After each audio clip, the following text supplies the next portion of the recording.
Good morning to everyone. कल के video explanation में हमने हमारा न्यू चैप्टर स्टार्ट किया था सॉलिड स्टेट, ठोस अवस्था, जिसमें हम लोगों ने सॉलिड के टाइप्स यानी कि ठोसों के प्रकार तथा सॉलिड्स की कुछ प्रॉपर्टीज़ और जो क्रिस्टलाइन सॉलिड होते हैं, जो क्रिस्टलीय ठोस होते हैं, उनके कुछ गुणों के बारे में पढ़ा था। तथा एक क्रिस्टलीय ठोस में, एक क्रिस्टलाइन सॉलिड में जो उसकी एक इकाई होती है, एक यूनिट होती है, एक यूनिट सेल जो होती है, उसके बारे में हम लोगों ने पढ़ा था। आज का जो हमारा सबसे पहला टॉपिक है वो है ब्रेवियस लेटस। हिंदी में इसको कहते हैं ब्रेविस जालक। जालक से आई थिंक आप समझ गए होंगे। लेटिस का जो मतलब है इंग्लिश में, इसको आप कह सकते हैं पोजीशन। जैसा कि मैंने बताया था कि जो हमारे क्रिस्टलाइन सॉलिड्स होते हैं, इनमें जो स्मॉल स्मॉल यूनिट्स होती हैं, छोटी छोटी जो इकाइयाँ होती हैं, जो छोटे छोटे कण होते हैं, ये एक निश्चित स्थान पर पाए जाते हैं, एक फिक्स प्लेस पे पाए जाते हैं, एक फिक्स पोजीशन पे पाए जाते हैं। तो यहाँ पर उस पोजीशन को लैटिस कहा जाता है। तो एक क्रिस्टलाइन सब्सटेंस के अंदर जो एक यूनिट क्रिस्टल होता है, उसमें कहाँ कहाँ पर एटम्स प्रेजेंट हो सकते हैं, कहाँ कहाँ पर परमाणु उपस्थित हो सकते हैं, या आयन उपस्थित हो सकते हैं, या कोई भी जो कण है उसकी जो छोटी इकाई है वो कहाँ कहाँ उपस्थित हो सकती है, ये हमें बताया था एक साइंटिस्ट ने, जिनका नाम था ब्रेविस। 1848 में बताया था। और इन्होंने हमें 14 डिफरेंट पोजीशंस बताई थी। 14 विभिन्न विन्यास उन्होंने बताया कि संभव हो सकते हैं। 14 डिफरेंट डायमेंशंस जो हैं वो पॉसिबल हो सकती हैं 3D स्पेस में। और ये जो आपके 14 विन्यास हैं, कल जो मैंने आपको टेबल बताई थी, जिनमें आपके 7 तरह के क्रिस्टल सिस्टम थे, क्रिस्टलीय निकाय थे, उन्हीं के आधार पर ये 14 तरह की पोजीशंस हो सकती हैं। और जब आप इस टेबल को देखेंगे तो आप खुद ये चीज़ समझ जाएंगे कि हाँ, ये चीज़ तो मुझे भी पता है कि यहाँ पर हो सकता है, इस कॉर्नर पे हो सकता है, इस स्थान पर हो सकता है, इस प्लेस पर हो सकता है। तो बस आपको फिगर्स ध्यान रखने हैं और जो पॉइंट्स बताए जाएंगे वो आपको ध्यान रखने हैं स्ट्रक्चर के साथ। तो जो 14 डिफरेंट पोजीशंस होती हैं, इनमें से 4 आपको यहाँ पर एक्सप्लेन करी गई हैं। बाकी की जो 10 हैं उनके लिए मैं आपको टेबल दिखा दूंगा। सबसे पहले देखिए, जो सबसे पहली पोजीशन हो सकती है वो हो सकती है सिंपल लेटिस, या इसको प्रिमिटिव लेटिस कहते हैं। हिंदी में से कहते हैं सरल या आद्य जालक। यानी कि जब हमारे जो एटम्स हैं वो आपके क्यूबिक क्रिस्टल, जो घन आपका क्रिस्टल है, उसके सिर्फ कोनों पर उपस्थित हो, मतलब जो परमाणु हो वो इन 8 कोनों पर उपस्थित हो। तो इस तरह से जो लेटिस बनती है, जो जालक बनता है, उसे सरल जालक या सिंपल लेटिस। सिंपली कहां पर प्रेजेंट है? सिर्फ कॉर्नर पर। इसको सिंपल लेटिस कहेंगे, सरल जालक कहेंगे, याद रखिएगा। दूसरा क्या हो सकता है? दूसरा हो सकता है बॉडी सेंटर्ड लेटिस, अंतः या काय केंद्रित जालक। काय केंद्रित जालक में क्या होता है कि कॉर्नर के साथ साथ, माने 8 कॉर्नर्स के साथ साथ एक बीचों बीच जो एटम है, पूरा परमाणु जो है वो बिल्कुल मध्य में आ सकता है बॉडी के अंदर। इसीलिए इसको क्या कह रहे हैं? बॉडी सेंटर्ड, यानी कि बॉडी के एकदम बीच में। तो जो हमारा क्यूबिक क्रिस्टल होगा, जो घन क्रिस्टल होगा, उसके बीचों बीच इसका फिगर देखिए किस तरह से बनेगा। ये इसका फिगर हो जाएगा। 8 ये कॉर्नर्स हो गए हमारे, 1 2 3 4 5 6 7 8। तो 8 तो यहाँ पर हो जाएंगे, और एक हो जाएगा हमारा बिल्कुल बीचों बीच बॉडी के सेंटर में, यानी कि काय के मध्य में।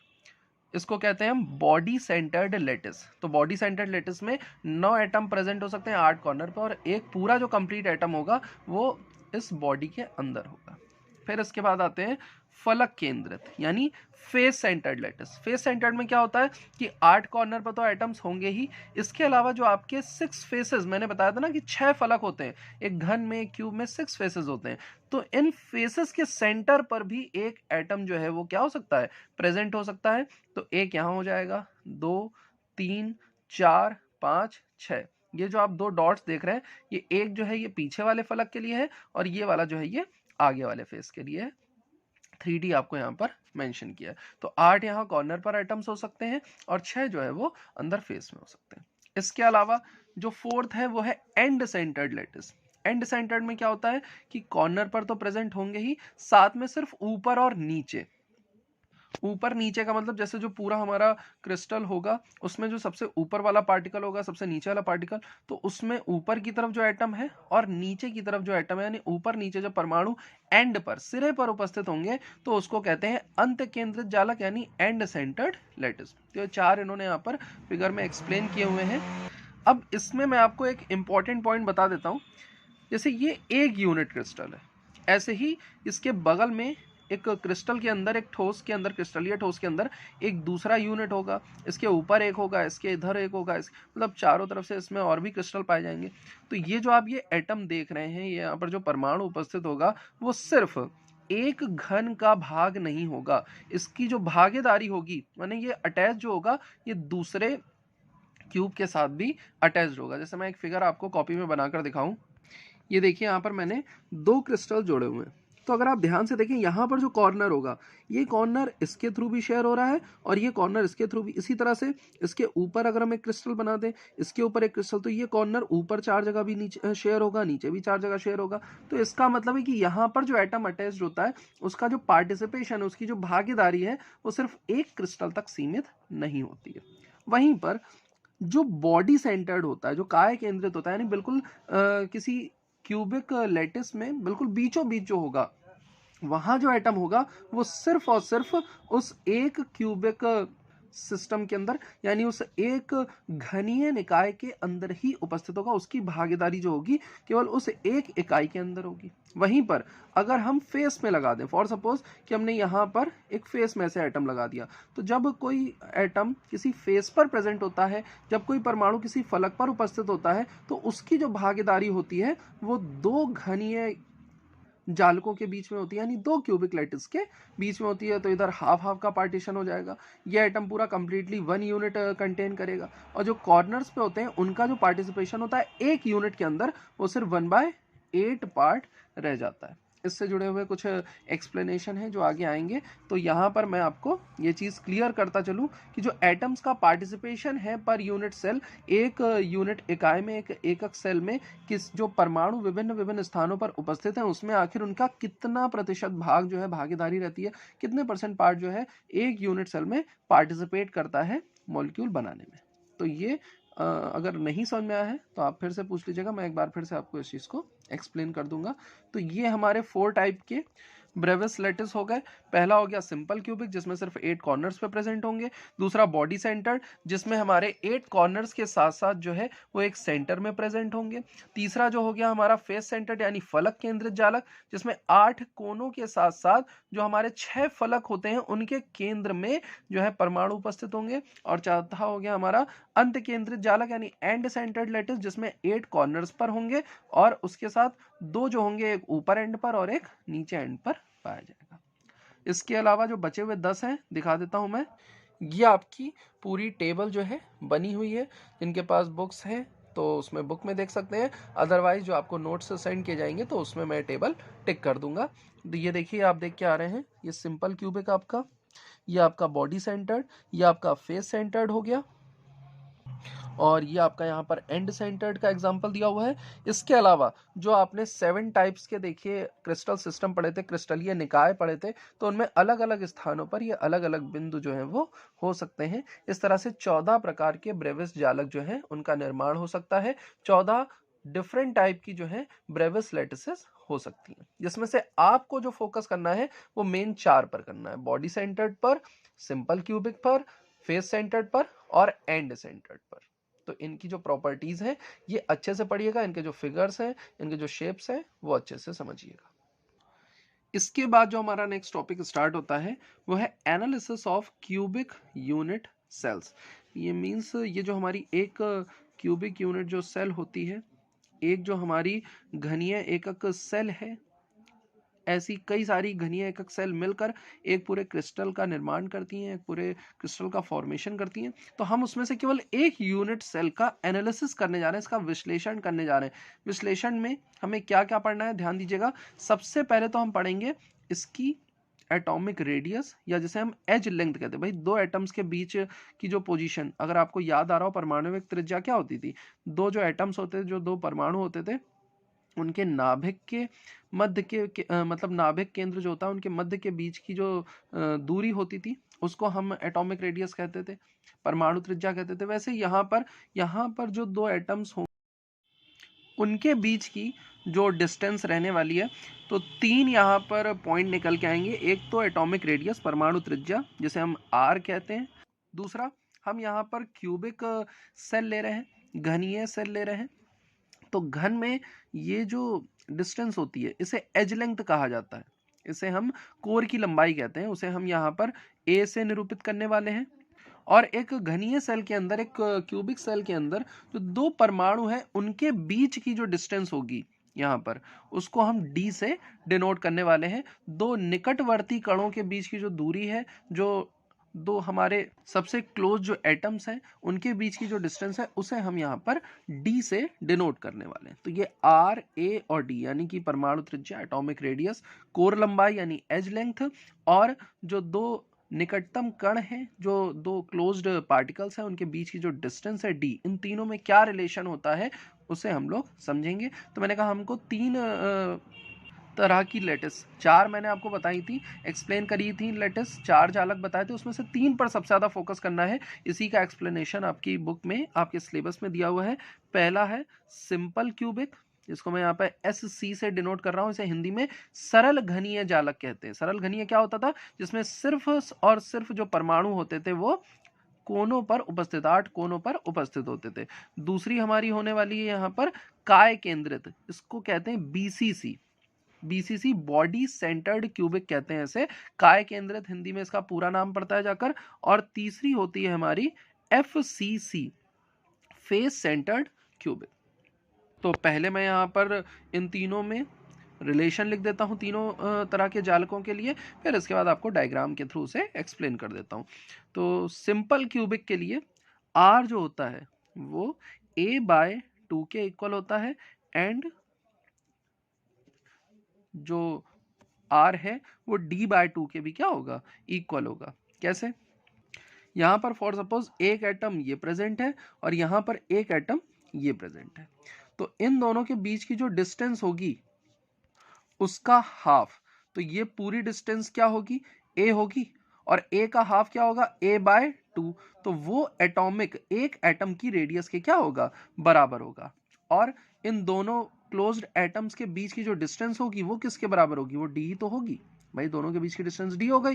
तो A/2 किसके इक्वल है? R के इक्वल, और R जो है वो किसके इक्वल है? D/2। तो इन दोनों में जो रिलेशन आता है, जो परमाणविक त्रिज्या है वो कोर की लंबाई या फिर दो निकटतम कणों के बीच की जो दूरी है, दो क्लोज पार्टिकल्स के बीच की जो डिस्टेंस है, उनके हाफ के इक्वल होगी। एक बार फिर से डायग्राम में देख लीजिए कि अगर ये क्यूबिक लैटिस है तो एक एटम यहाँ पर प्रेजेंट है और एक एटम इस कॉर्नर पर प्रेजेंट है। ये दोनों एक दूसरे से जो डिस्टेंस, एटॉमिक रेडियस का मतलब यहाँ पर दो एटम्स के न्यूक्लियस का जो सेंटर है उसके बीच की डिस्टेंस का हाफ जो होता है उसे एटॉमिक रेडियस कहा जाएगा, उसे परमाणविक त्रिज्या कहा जाएगा। तो घन में अगर ये पूरे कोर की लंबाई है जिसे हम A से निरूपित करें अगर, तो ये जो डिस्टेंस होगी वो किसके इक्वल होगी? A/2 के इक्वल होगी। और इन दोनों पार्टिकल्स के बीच, भाई कॉर्नर है, इनके बीच की डिस्टेंस को अगर हम D से डिनोट करें तो इन दोनों पार्टिकल्स के बीच की जो डिस्टेंस है वो D/2 हो जाएगी। यहाँ से लेकर यहाँ तक जो डिस्टेंस होगी कितनी हो जाएगी? D/2, यानी कि जो दूरी होगी वो D/2 के बराबर हो जाएगी। ये कब होता है? जब सिर्फ कॉर्नर पर प्रेजेंट हो। बट जब ये बॉडी सेंटर्ड होगा यानी काय केंद्रित होगा तो रिलेशन क्या होता है? तब होता है R is equal to √3/4 into A, and D जो होता है वो इक्वल होता है √3/2 इंटू A के।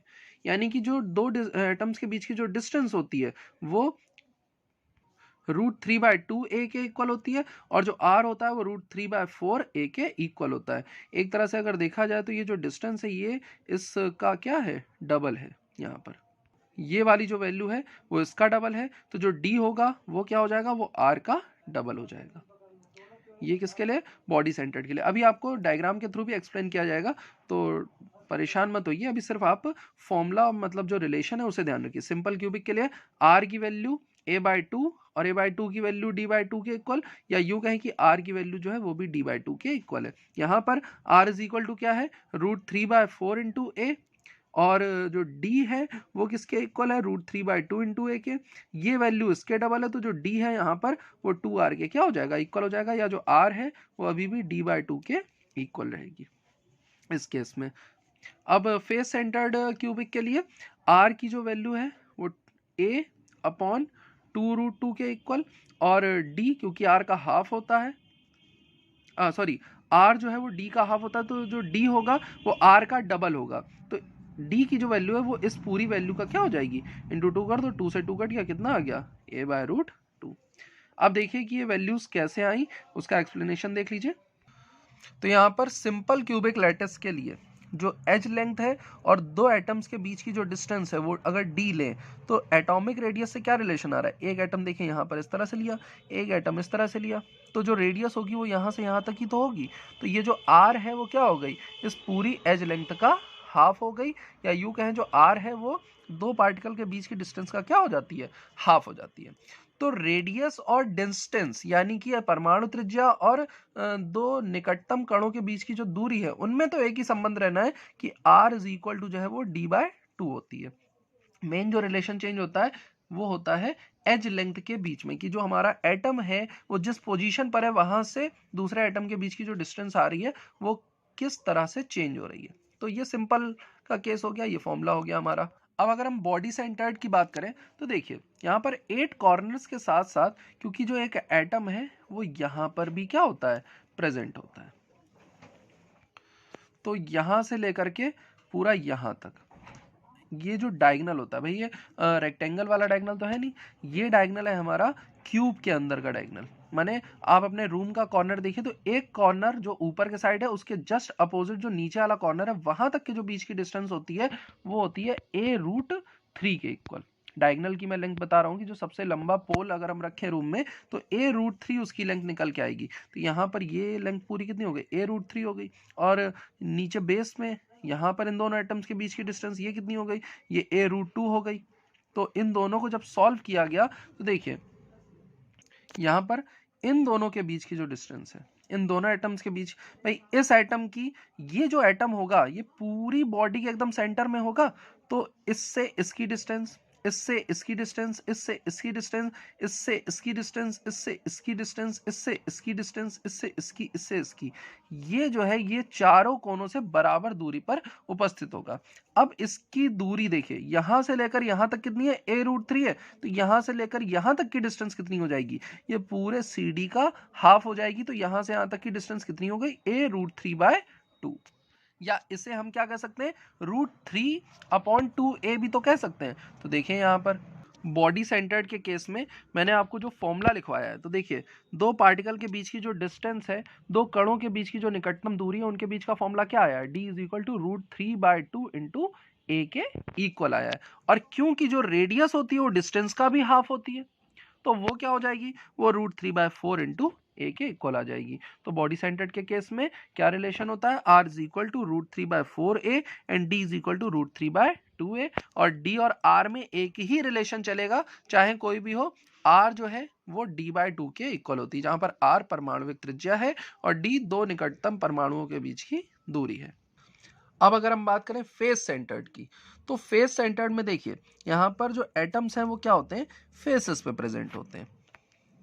तो ये आप देख सकते हैं उनके बीच की जो डिस्टेंस है। अब यहाँ पर फेस पे एक एटम यहाँ प्रेजेंट होगा, तो इन दोनों एटम से इसकी अगर डिस्टेंस की बात करें तो यहाँ से लेकर पूरी यहाँ तक की डिस्टेंस क्या होगी, ये ABCD जो आप एक रेक्टेंगल या स्क्वायर देख रहे हैं इसका डायगोनल होगा। और स्क्वायर के डायगोनल का फॉर्मूला क्या होता था, a√2 होता था।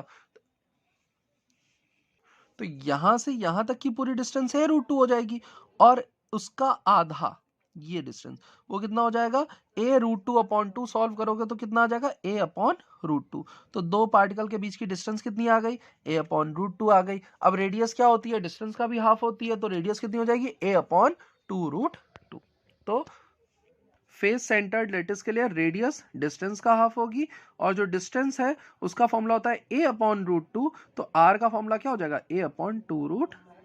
तो ये थे हमारे परमाणु त्रिज्या, कोर की लंबाई तथा दो निकटतम परमाणु या दो निकटतम कणों के बीच की जो दूरी है उन तीनों में आपस में क्या संबंध होता है, relation between r, a and d।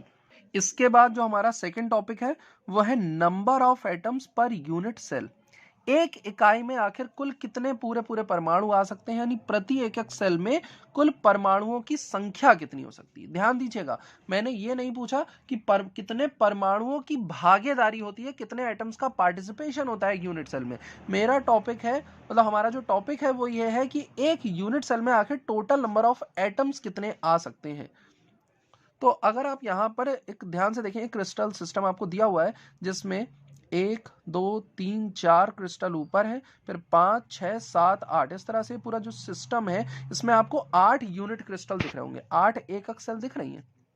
8 एकक सेल मिल करके ये एक सेल का, ये एक आपके क्रिस्टल का एक भाग बना रही है। अब इसमें फॉर सपोज कि हम एक घन को उठाए, हमने एक क्यूब उठाया, एक क्यूब के कॉर्नर पे एक एटम प्रेजेंट है और उस क्यूब को वापस जोड़ दे जा करके, तो देखिए इस एक परमाणु, जो वो एक परमाणु है, जो एक एटम है, जो यहाँ पर एक क्यूबिक लैटिस में, एक घनीय सेल में जो उपस्थित था, उसकी जो भागीदारी है वो कितने क्यूबों में, कितने घनाभों में, 1 2 3 4 5 6 7 8, 8 घनाभों में।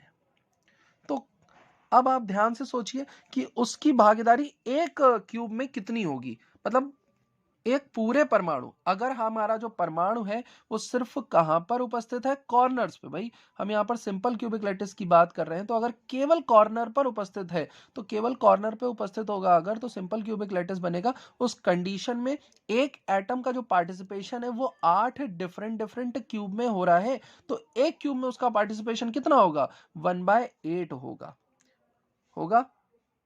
वहीं पर अगर कोई एटम फेस पर प्रेजेंट है, हम लोगों ने क्या पढ़ा था, एक पढ़ा था हमारा सिर्फ कॉर्नर पे प्रेजेंट हो, दूसरा पढ़ा था फेस पर प्रेजेंट हो, तीसरा पढ़ा था बॉडी में प्रेजेंट हो। तो अगर कोई एटम फेस पर, फेस सेंटर्ड है, तो वहां पर क्या होता है, दो फेसेस, केवल फेसेस कितने जुड़ सकते हैं, केवल दो ही फेसेस, तो दो ही फलक तो एक साथ आपस में आकर जुड़ सकते हैं। तो उस कंडीशन में परमाणु की जो भागीदारी होती है, एटम्स का जो पार्टिसिपेशन होता है, दो फेसेस में हाफ हाफ होता है, दोनों के बीच आधा आधा होता है। एंड वहीं पर अगर कोई एटम बॉडी सेंटर्ड है, किसी जो परमाणु है केंद्र में, काया में बिल्कुल केंद्र में उपस्थित है, तो उसकी जो भागीदारी है वो सिर्फ उस एक क्यूबिक के अंदर, एक घन के अंदर ही उपस्थित होगी। तो अब उसके आधार पर अगर हमारी जो यूनिट सेल है वो कैसी है, वो अगर सिंपल क्यूबिक क्रिस्टल है, सिंपल क्यूबिक क्रिस्टल के केस में अब खुद सोचिए, यहां पर मैंने एक क्यूब बना दिया, यहां पर कितने एटम्स पाए जाएंगे, 1 2 3 4 5 6 7 8, 8 एटम्स 8 कॉर्नर पे प्रेजेंट होंगे, लेकिन हर एक एटम का इस क्यूब के अंदर पार्टिसिपेशन जो होगा वो कितना होगा, 1/8 होगा। टोटल नंबर ऑफ एटम्स कितने आ सकते हैं, 8 आ सकते हैं। एक की जो भागीदारी है एक क्यूब में, एक घन में, वो कितनी है, 1/8 के बराबर है। तो इसके हिसाब से कुल परमाणुओं की संख्या कितनी हो जाएगी, कुल परमाणुओं की संख्या का सूत्र हो जाएगा total number of atoms present into participation of पर एटम, यानी प्रति परमाणु भागीदारी कितनी है और कुल परमाणुओं की संख्या कितनी, भाई उनको आपस में गुणा कर लेंगे तो हमें पता चल जाएगा कि सिंपल क्यूबिक लैटिस में टोटल नंबर ऑफ एटम्स कितने आ सकते हैं, मल्टीप्लाई किया तो कितना आया, 1। यानी कि एक सिंपल क्यूबिक लैटिस में अगर हम एक पूरे परमाणु की बात करें तो कितने आ सकते हैं, केवल एक परमाणु जो है वो आ सकता है, उतना स्थान वो जो है घेरता है। वहां पर जो 8 अलग अलग परमाणु है वो जो स्थान मिलकर के घेर रहे हैं, वो कैसे घेरेंगे, देखो एक ऐसे इस कॉर्नर पे होगा, इस कॉर्नर पे, इस कॉर्नर पे, इस कॉर्नर पे, इस कॉर्नर पे, इस कॉर्नर पे एंड पीछे वाले कॉर्नर पे, इस तरह से मिलकर के 8 परमाणु जो है वो उपस्थित होंगे। आठों मिलकर के कुछ कुछ भाग यहाँ पर लगाएंगे, भाई आठों पूरे पूरे तो आ नहीं सकते, अगर पूरे पूरे आते तो अंदर इसके भरे होते, अंदर तो भरे हैं नहीं, सिर्फ कॉर्नर पे प्रेजेंट है। तो उस कंडीशन में अगर इनके पार्टिसिपेशन को, जो ये इतना जो भाग है, इन सबके भाग को काट करके मिलाएंगे तो कितना एटम बनेगा, सिर्फ एक एटम ही बन पाएगा। तो सिंपल क्यूबिक में या आद्य एकक सेल में केवल जो कुल परमाणुओं की संख्या होती है एक सेल में, वो कितनी होती है, 1 होती है, 1 एटम पर सेल, यानी एक परमाणु प्रति एकक उपस्थित होता है। अब इसी तरह से अगर बॉडी सेंटर्ड होगा, तो बॉडी सेंटर्ड में क्या होता है, बॉडी सेंटर्ड के केस में जो हमारे एटम्स होते हैं वो 8 कॉर्नर पे प्रेजेंट होते हैं, तो जो 8 कॉर्नर्स पे हैं उनका पार्टिसिपेशन कितना हो गया, 1/8 इंटू 8, सॉल्व होकर के कितना आया, 1 आया। एंड प्लस यहाँ पर एक जो होता है वो बिल्कुल बीचों बीच पाया जा रहा है। अब जो बीचों बीच है उसका पार्टिसिपेशन जो होगा वो तो अकेला सिर्फ इसी एटम में होगा, वो तो पूरा का पूरा इस एकक सेल में क्या ले रहा है, भाग ले रहा है। तो वो पूरा का पूरा एक ऐड कर दिया जाएगा। तो बॉडी सेंटर्ड के केस में टोटल जो नंबर ऑफ एटम्स हो सकते हैं वो कितने हो सकते हैं, यहाँ पे सॉल्व करके 1 आया प्लस 1 आया, टोटल कितना हो गया 2। तो इसमें कितने होते हैं 2 एटम पर सेल, यानी 2 परमाणु प्रति सेल में। इसी तरह से फेस सेंटर्ड में अब कुछ लोग खुद से सॉल्व कर सकते हैं। देखिए यहाँ पर फेस सेंटर्ड में क्या होगा, 8 कॉर्नर पे होंगे एटम, यानी 8 कोनों पे परमाणु उपस्थित होंगे। इसके अलावा 6 फलकों पर उपस्थित होंगे। तो जो परमाणु कॉर्नर पे होते हैं उनका पार्टिसिपेशन कितना होता है, 1/8 होता है। टोटल नंबर ऑफ एटम कितने हैं, 8 है, प्लस 6 यहाँ पर कितने कहां पर प्रेजेंट है, फेस में प्रेजेंट है। फेस में जो पार्टिसिपेशन होता है, अभी मैंने बताया था कि जब कोई परमाणु, देखिए